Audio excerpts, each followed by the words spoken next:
బయటకు వచ్చినట్టు వచ్చినాయి. వీటి గురించి మనం ఆలోచన చేయాల్సినటువంటి అవసరం లేదు, పట్టించుకోనటువంటి అవసరం లేదు. ఇది నిరంతర ప్రక్రియ. నిన్ననే చెప్పిన పైన కూడా ఇది జరుగుతున్నటువంటి తంతు. ఇది నాకు కొత్త కాదు, నా యుద్ధం ఇదే. 20 సంవత్సరాలుగా నేను చేస్తున్నటువంటి యుద్ధం ఇదే. పిరికి పొందలు దిమ్మెలు పొగలగొట్టడమో, కడ్డీలు ఉంచుకోవడమో రాత్రులు చీకట్లో చేస్తారు. మా హరికి రోషం వస్తుంది. రాజకీయాల్లో మనం నేర్చుకోవాల్సింది ఏమంటే అధికారం ఉన్నప్పుడు అణిగి ఉండల్లా, ఒదిగి ఉండల్లా, తగ్గి ఉండల్లా. సమాజంలో 10 మంది హర్షించే విధంగా మన ఆలోచన ఉండల్లా, బాధ్యతగా ఉండల్లా. ఈ ప్రభుత్వం యొక్క ప్రతిష్ట మసకబారకుండా కాపాడాల్సినటువంటి బాధ్యత అధికార పార్టీగా మన మీదే ఉంటుందనేది కూడా మీరు మర్చిపోద్దని చెప్పేసి కూడా ఈ సందర్భంగా తెలియజేస్తూ ఉన్నాను. నిజంగా మనకున్నటువంటి శక్తికి ఈ రకంగా ఆటంకాలు కలిగించేటువంటి ఆలోచన ఉన్నా, లేదు అపఘాతాలు కలిగించేటువంటి ఆలోచన ఉన్నా, మన శక్తి ముందు వాళ్ళ ఇళ్లలో సంసారాలు చేయగలరా? కానీ మన తత్వం అది కాదు. మన నాయకుడు నేర్పించినటువంటి తత్వం మనకు అది కాదు. మన పార్టీ సిద్ధాంతం అది కాదు. అందుకే ఓర్పుగా ఉన్నాం. చట్టం తన పని తను చేసుకుపోతుంది. ఈ రోజున వీళ్ళ భవిష్యత్తు అనేది అగమ్య గోచరంగానే ఉంటుంది. పాపం ఎగిరెగిరి పడతా ఉన్నారు, మళ్ళీ వచ్చేస్తామని చెప్పేసి. మీకు అందరికీ ఒకటే చెప్తున్నా, మళ్ళీ డీలిమిటేషన్ జరుగుతుంది, మళ్ళీ మహిళా రిజర్వేషన్ బిల్లు వస్తుంది, మళ్ళీ కేంద్రంలో ఎన్డీఏ ప్రభుత్వం వస్తుంది, మళ్ళీ రాష్ట్రంలో కూటమి ప్రభుత్వం వస్తుంది, మళ్ళీ కదిరి నియోజకవర్గానికి అనుబంధంగా ఉన్న నియోజకవర్గాల్లో కూడా కూటమి పార్టీలే గెలుస్తాయి, తెలుగుదేశం పార్టీనే గెలుస్తుందని చెప్పేసి కూడా ఈ సందర్భంగా తెలియజేస్తాను. వాళ్ళకి ఏదన్నా భ్రమలుంటే వాళ్ళు పడనీయండి. ఎప్పుడు భ్రమల్లో బతికేవాడిని మనం ఏం చేయలేము. వాడి గోతి వాడు దొరుకున్నట్టే.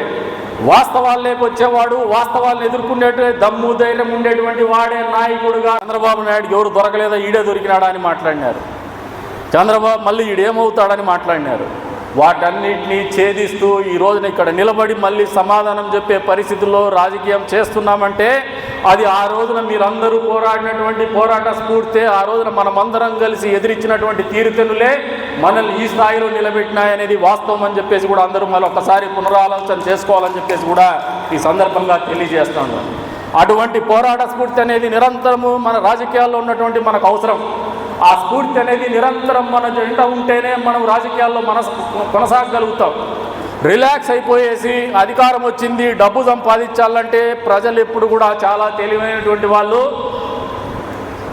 ఎవరైతే జగన్మోహన్ రెడ్డికి 151 సీట్లు 50% ఓట్లతో మళ్ళీ అధికారాన్ని ఇచ్చినారు, అప్పట్లో మళ్ళీ 11 సీట్లు ఇచ్చేసి ఆయనకు బుద్ధి చెప్పినటువంటి వాస్తవ పరిస్థితుల నుంచి మనం ఎప్పుడు కూడా గుణపాఠాలు నేర్చుకుంటూనే ఉండాలని చెప్పేసి కూడా మీ అందరికీ కూడా తెలియజేస్తూ ఉన్నాం. ఈ 44 సంవత్సరాల ఆవిర్భావ దినోత్సవం తర్వాత కూడా మనం ఈరోజు 45వ ఆవిర్భావ దినోత్సవం జరుగుతున్నటువంటి సందర్భంగా ఒకటే అందరూ నేర్చుకోవాలి.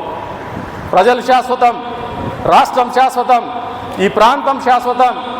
మనమనే వాళ్ళము పనిముట్లుగానే పనిచేయాలా, జీవితంలో ఎదురొడ్డి నిలబడల్లా, ప్రజల కోసం పనిచేయాలా. ఆ రాజకీయాల్లో ఉన్నంతకాలం ప్రజాసేవే పరమావధిగా మనం ముందుకు పోవాలనే ఆలోచన ఉంటేనే వృత్తి అనేది తృప్తిస్తుంది.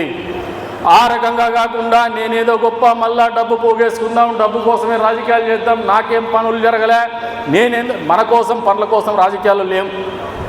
మీరు ఇది కూడా గుర్తుపెట్టుకోవాలా.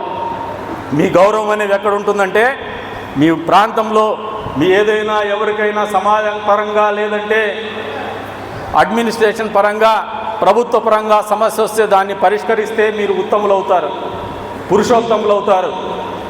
మీరు దాంట్లో డబ్బులు సంపాదించుకుందాం, వాడి